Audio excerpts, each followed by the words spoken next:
эң алгач Америкада пайда болгон, кийинчерээк дүйнөнүн бардык тарабына тараган. Бүгүнкү күндө кулпунайдын бардык түрүн ар бир жерден кезиктирүүгө болот. Саламатсыздарбы? Бүгүнкү эфирде мен кулпунайды пайдаланып, өзгөчө муздак шорпо жасалуу жолун көрсөтүп берем.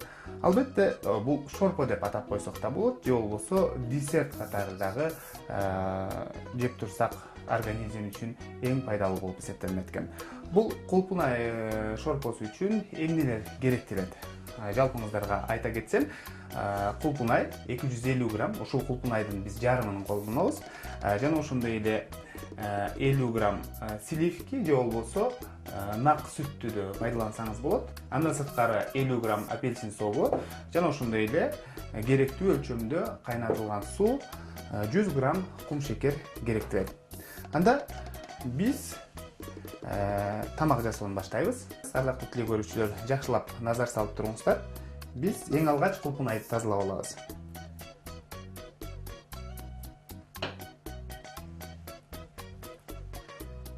Адистердин айтымында кулпунайда С витамини көп экен.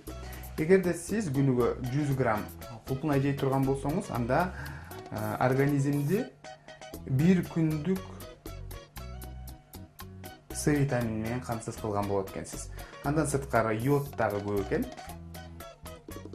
Эң негизгиси, адистер айтып келет, бул кулпунай азыгы адамдын маанайын көтөрөт экен, табитин ачат экен.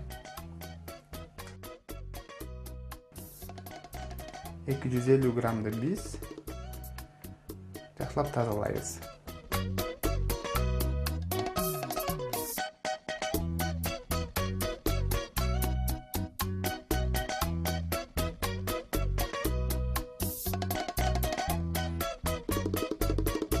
Мен жасап жаткан кулпунай шорпосу дейли же болбосо муздак тамагы бул биздин Кыргызстанда көп жасала бербейт.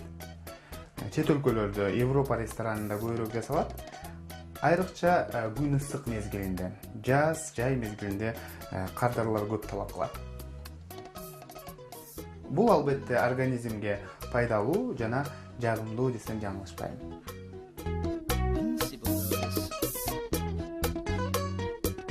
Моминтип, өзүңүздөр көргөндөй, биз кулпунайды жакшылап тазалап алдык. Эми блендердин жардамында биз кулпунайды бардык кошулмаларга кошуп майдалайбыз. Бул жака салабыз.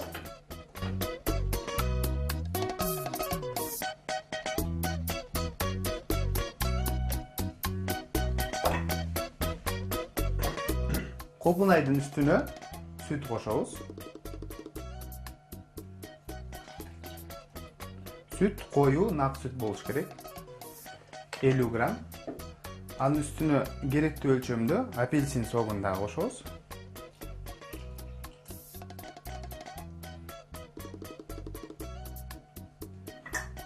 Эми бир рет жакшылап аралаштырабыз.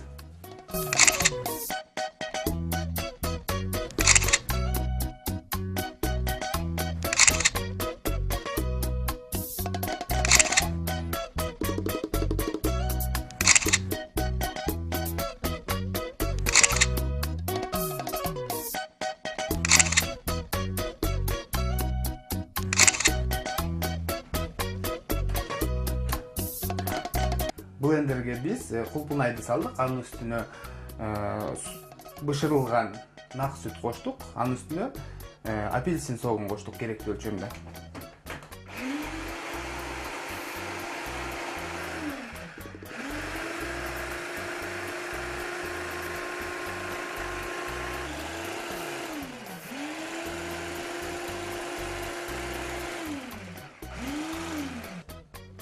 Коюлугун карайбыз. Эгерде бир аз коюу болсо, сөзсүз түрдө кайнатылган суу кошобуз. Бул дагы бир аз эле, өтө көп эмес.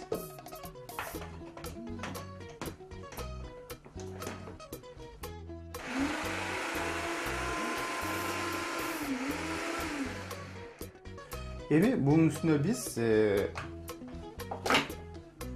кум шекер кошуш керекпиз. Бул албетте жаш балдар үчүн, улгайган адамдар үчүн өтө пайдалуу жана жагымдуу десем жаңылышпайм.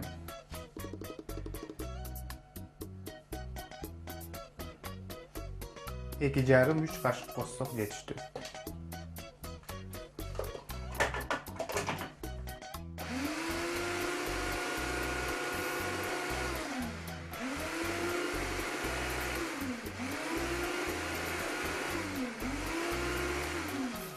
Бул тамакты дайым эле жаңы бышкан кулпунайдан эмес, муздатылган же болбосо морозильникте сакталган кулпунайлардан дагы жасасаңыз болот. Анткени себеби бул муздак.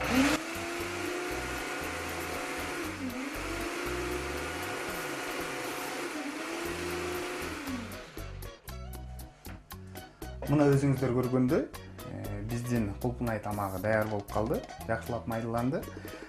Бул көбүнчө жаш балдарга жана улгайган адамдарга өтө жагымдуу жана пайдалуу десем болот да.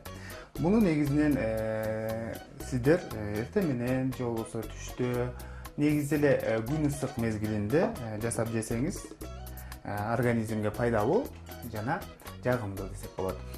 Анда биз даяр болгон кулпунай тамагын тарелкага куябыз дагы конокко тартсак болгону.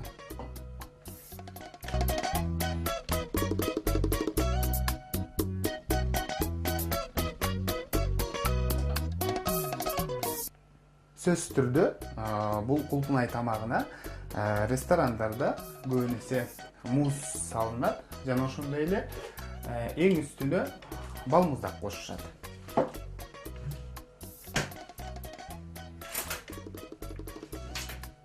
Балмуздак ар кандай табитиңизге жараша.